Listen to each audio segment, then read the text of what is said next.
ఇస్తున్నారు. నేను doctor Ramana Yashasvi, superintendent of this hospital. మనం ప్రతి శుక్రవారం మనం కలవాలనే ఉద్దేశంతో ఎక్కడైతే పేషెంట్స్ ఎక్కువ పేషెంట్ అటెండెంట్స్ ముందు మీతో మాట్లాడితే మీ వాళ్ళకి ఎలా జరుగుతుందో ఒకటి తెలుస్తుంది ఒకటి.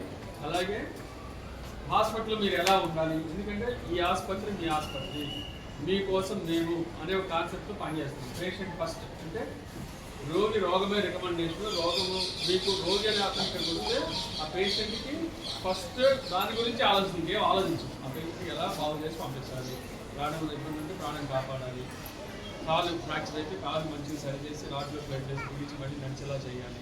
ఇలా ఏ ప్రాబ్లం ఉంటే ఆ ప్రాబ్లంకి మనము అడ్రస్ చేసి అదే. ఎందుకంటే ఇది చాలా పెద్ద ఆసుపత్రి. మీరు చూస్తున్నారా, బెంగళూరు నుంచి కూడా చాలా మంది వస్తున్నారు. అంటే ఎన్నో జిల్లాల నుంచి ఇక్కడికి వస్తారు. ఇది మనకి మన స్వాతంత్ర్యం రాకముందు కట్టిన హాస్పిటల్. అంటే క్రమేపీ పెరుగుతూ వచ్చి ఇవాళ రోజు 16 పడకలతో 30 డిపార్ట్మెంట్లతోటి దాదాపు 500 డాక్టర్లతో విభాగాల్లో ఉన్న డాక్టర్లతోటి నర్సెస్ ఒక 700-800 నర్సెస్ తోటి పనిచేస్తున్న ఒక పెద్ద గొప్ప హాస్పిటల్. ఈ ఆసుపత్రి మీ ఆసుపత్రి అని చెప్పడం కోసమే నేను శుక్రవారం మీ అందరితో మాట్లాడాలని నిర్ణయించుకున్నాను. ఎందుకంటే